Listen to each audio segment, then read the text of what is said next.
It's great to see you! How you been? Hey, guys. Wow, did you get even more muscular, Claudio? And Chandra, did you get even more beautiful? Always changing for the better, you two. I brought my friends, Alex, Michael, and Rory with me. They wanted to check out your record collection and see if you could help them locate an album. Friends of Claudio and Chandra are always friends of mine. Please, have a seat. I'll make some tea. So my new friends here wanted to talk about some elusive record they can't seem to track down. We've been looking for it for a while. We've been to literally like 10 record shops. Claudio says you've got quite the collection. I do indeed. So what sort of music interests young people these days? Hair metal, power metal, speed metal, metallic metal, pop-punk thrash metal? I mean, I'm not really into metal. I mean, it's cool. That's more of Bella's thing, I think. The eyeliner and choker. Who is this enchanting young woman? Is she here as well? No, she isn't here. She threw a hissy fit when she found out we were looking for this record. Hissy fit? Do people even say that? I don't believe they do. So what sort of music are you into, Alex? Oh, usually down-tempo stuff with trumpets, acoustic guitars, bells, toy pianos, and female vocalists singing sexually ambiguous lyrics. I don't think I have anything like that. Perhaps you noticed my collection of guitars? Yeah, I think I saw it on the way in. Do you play? I do. Mark here made his fortune playing music. Well, before he became a world traveler. Mark sponsored the Bring Him Home concert for my cousin who fought in the Gulf War. That was long before you could even walk. Hell, I was a kid then. The power of metal unites all. You see, heavy metal is the oral manifestation of all things good and powerful in the world. It contains the perfect positive energies to dispel hate, racism, sexism, poverty. With the power of the metal gods channeling through my guitar strings, I was able to bring peace and prosperity to the Middle East. Well, he got our cousin home. Yeah, I did. Okay, I got ahead of myself. I brought peace to one family whose son had been taken captive. It's a harrowing tale filled with adventure and intrigue. Yeah, I don't know if we really have time for that. And besides, like I said, I'm not really all that into metal. With all the bad fashions and teased hair, it's also 80s. This is the 90s. We're moving forward. Our music is about things. Yeah, I'm gonna pretend that you don't mean to imply that heavy metal can't be about things. Clearly, you've never heard the soaring scream of the guitar paired in perfect counterpoint to an orchestra, accompanied by the sound of 1,000,000,000,000 angels. You, my dear boy, must listen to my greatest hit, Murder Run and Melancholia Reigns Unbroken. It's a lot less depressing than it sounds. All of Mark's music is like that. He has albums and albums filled with skeletons and decaying corpses. But somehow he manages to make music that speaks to the soul. Like Scene of Decay, The Stoned, Part 9. The first few songs of that album are really beautiful, Alex. Disfigured by Eliga's on High Altar of Honor. That is my personal favorite. I used to hula hoop to it all the time. One of Mark's tracks was featured in some pretty great animes. Dragon of Thy Delusion and Powered by Delirium were featured in my second favorite anime, Panic Control. Yeah, okay, enough about this topic. Can you tell me about this tea we're drinking? This here is something I only bring out when friends are over. It's called Da Hong Pao. It's a world-famous tea, exceptionally rare and difficult to come by. The bushes that produce this tea are reportedly over 1,000 years old. Make sure you don't spill a drop. This is very special tea. Where did you get this? It's amazing. Yeah, it is amazing, right? Can't explain to you in detail how all these circumstances are related. It would be a very long and very complicated story. And I mean no disrespect to you when I say this.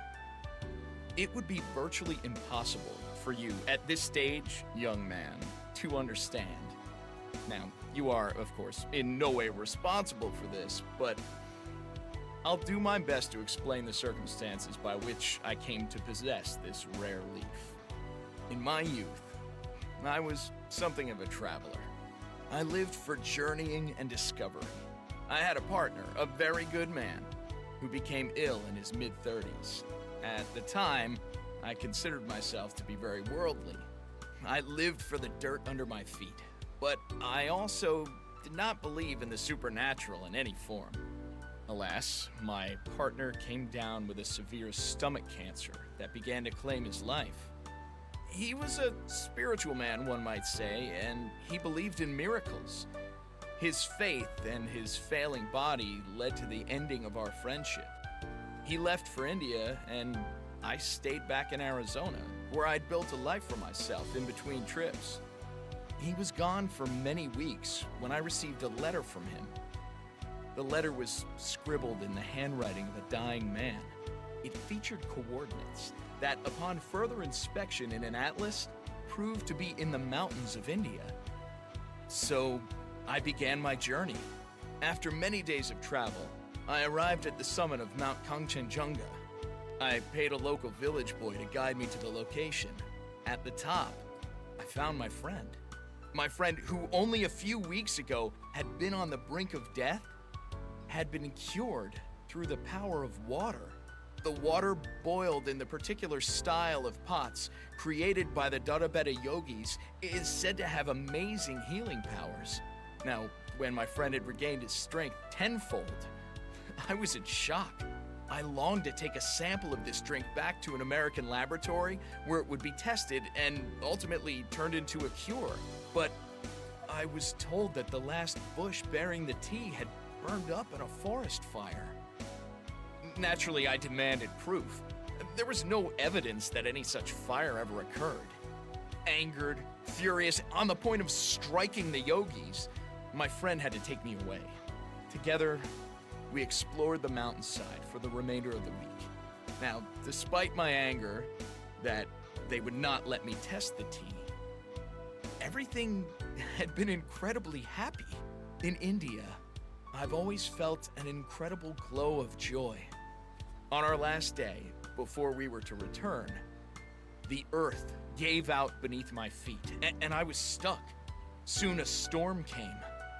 The storm was so bad, I feared it would wipe away the mountain, and I'd be stuck in a landslide. This is where things became interesting. My friend was able to break away at the rocks binding my feet with his bare hands. He had expelled the disease from his body and achieved a new strength. I believe I would have died on that mountain had it not been for him. I hold true to the fact that he survived his cancer so he could save me. When we returned, the yogi hermit had left his camp, but he left behind the pot he created to cure my friend's cancer and a container of this tea. Wow. That's a fascinating story, man. Really, this is an amazing cup of tea. Yeah. You know, it's valued at $3,000 an ounce.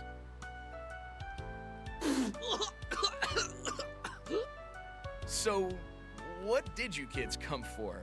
How can I help you? Oh, my friend Alex here is looking for a record. It's called Mystical Ultima LP Legend. That name. That sounds so familiar. How did you find out about this mystical LP? I found the jacket. Here, I have it with me. Ah, yes. The Mystical Ultima LP Legend by Vela Wild. Did you say Vela Wild? Yeah. But didn't you know this already? It's on the cover. Did you even read it?